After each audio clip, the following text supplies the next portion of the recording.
Hello and welcome to Magic Crafting. This is the first video I'm doing, so I'm not really sure how an intro is gonna go, but today I'm gonna be showing you how I made these magic potion bottles. They can be used for D&D, for Halloween decorations, for, you know, your own personal joy. But yeah, let's get started. So first off, I'm gonna show you supplies that I used. Of course, you can find these supplies anywhere. You can find them at Dollar Tree, Michael's. I'm going to show you exactly what I used and where I got my supplies. With that being said, let's jump into it. So I got these bottles or potion bottles. You can get them all different places. You can get them at Target, at Michael's. If you're lucky, your Dollar Tree. Anywhere you want. I like the Michael's selection because you can get different shapes, like this heart one that I'm going to be using for a healing potion.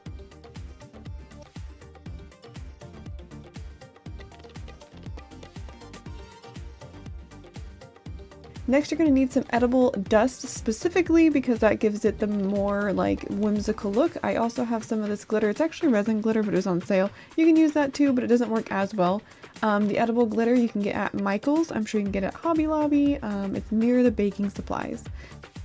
Next, if you want to put anything in your potions, which is hard to see in this video, but you can see them, I got some glow-in-the-dark skulls since it's near Halloween at Michael's, and you can also put like a D20 dice in there. It can sit at the bottom and you can use it in your games. Next, you're going to need some food coloring. I actually just had some, but of course go to any baking section, Walmart, Target, Michael's, and you can get any type of food coloring you want. I also used some twine to wrap around the tops of the bottles, and you can get these at the Dollar Tree or at Michael's. The Dollar Tree didn't have the best selection for what I wanted, but of course it depends on what you need. This clip here that I'm showing you is from the Dollar Tree. There's plenty of things there. Next, you're going to need just a little bit E6000 glue or any glue that you have, maybe super glue.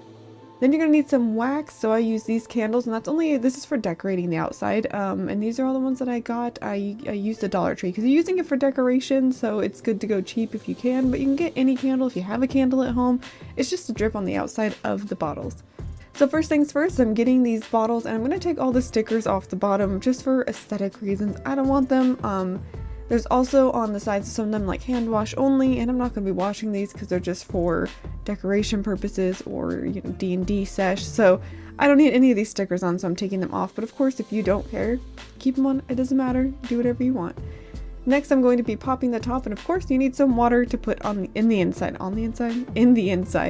So I'm pouring whatever amount of water that I feel is necessary for each potion. You can fill it up all the way, you can fill it up halfway, you can do whatever you want. I kind of filled them up mostly all the way, but I don't know. That's just what I did. You can do whatever you want. Next thing we're going to do is pick what color dye we want. I didn't have red, so I used pink for this one, but it pretty much looks red. I used green for that one. I used purple for the bigger one, and blue. I decided it was going to be like health potion, poison potion, dark potion, and then a mana potion. So you just pop the top off and you put the food coloring in depending on how much you want. You can add more, you can add less. I know for the purple one, I added a whole bunch. It was pretty dark. It actually looked really pretty that way, but I added stuff into that one and you couldn't see it because of how dark it was, so I ended up making it lighter. It doesn't look as good with the glitter, so it kind of just depends on what you want. Like, would you rather the glitter look better or the items inside if you add items? It's all personal preference. There's absolutely no wrong way to do it. But yeah, you just stir it up and mix it in and decide what opacity of the color you want.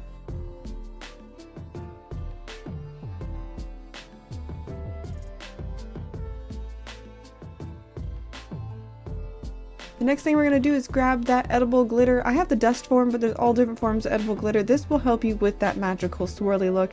You just dump it in, shake it around, and you get that lovely little glitter look. Some colors look better than others. I think the best one is the blue and the green for this one. The purple was really good when I had it, normal. But this is also where you're going to plop in anything that you want. You can kind of see in that you can see the dice at the bottom of the health one, the D20, but it's hard for me to catch it on camera. I promise you can see it. You could use it in your D&D sesh, have somebody shake it up and look at it. And then, yeah, so just fill them in till your heart content and you put that in. And I put some skulls in the purple one, the glow-in-the-dark skulls, and you can see them better once I adjust the opacity of the purple dye on the inside. And again, you can see it better in person.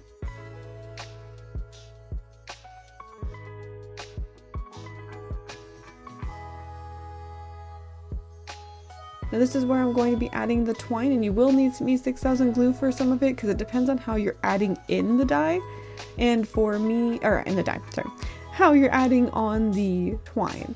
So for the first one, I'm just going to be wrapping it around and adding a bow, because I thought for the health potion, because it also is a heart bottle, a bow would look good with it, so I didn't need any glue for that one.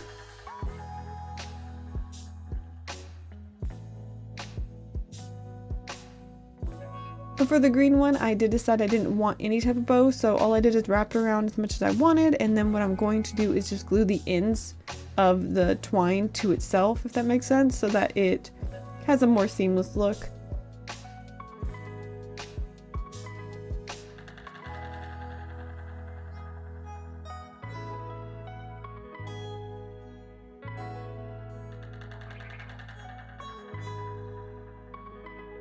For the purple one, I actually used the Dollar Tree twine because it is thicker, but it also has a wire in it, so all I had to do is tuck it into itself.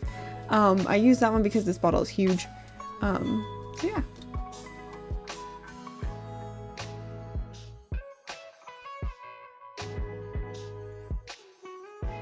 Then for the mana potion, I actually did just add a bow to that one too. I thought it would look fine.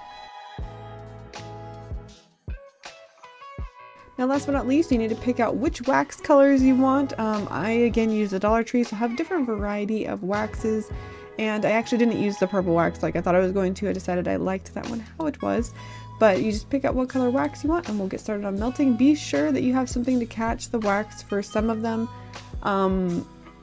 and also be sure that you're being careful because it's fire, and do not light your twine on fire either if you can help it. I mean, please don't light your twine on fire. I made sure to keep it pushed out of the way. So with the blue one, I just stuck this little wax melt on top and I just kept melting it. Again, I was being careful not to hit the twine. If I was near where it was going to be, I could use my finger to like tuck it out of the way.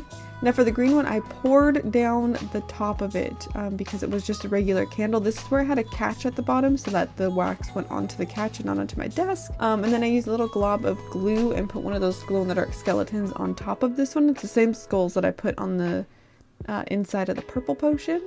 And then I put some more wax on top of it.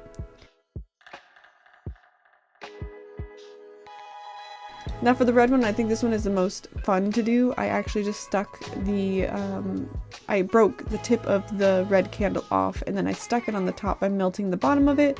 And then I just lit the top and let it do its work, let it drip. And yeah, I thought that one looked pretty cool. You can see the catch there too, by the way.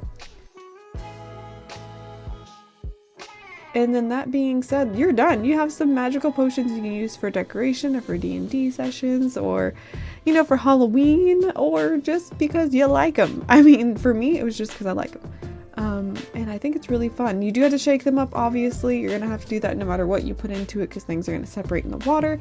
But it was really fun and I hope you guys enjoyed. If you do like this, be sure to like, comment, and subscribe to my YouTube page. Be sure to hit the bell to be notified of whenever I upload next. This is my first video, so I don't expect a lot of people here. So if you did show up, be like, hey, I was here for the first video. All right, bye guys.